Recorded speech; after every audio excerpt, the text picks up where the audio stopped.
Okay, so this is for the force standard, and this is the book problem number 85 in chapter 2. So basically, it's a skier that weighs 85 kilograms, and they're going down a slope that's angled at 11 degrees. There's no air resistance, and they're asking for the kinetic friction on the skier and the coefficient of kinetic friction between the skis and the snow. So here's your force diagram, and we know that because there's no air resistance, it's a constant velocity, which is also going to mean that the frictional force is equal to the force of the weight of the skier.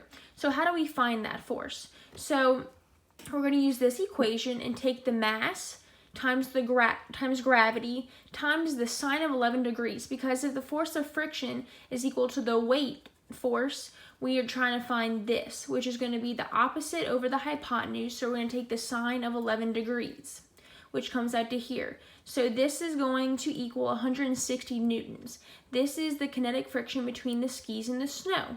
So how do you find the coefficient of kinetic friction? Well, you can either do two things. You can take the tangent of 11 degrees, which is going to give you mu, which is the kinetic friction coefficient, or it's also equal to the force of friction over the normal force. So the force of friction we found was 160 newtons, and then the normal force is going to be the mass times 9.8 times the cosine of 11 degrees, which is adjacent over hypotenuse, and you're going to get 0.19, which is also equal to how we found it using tangent.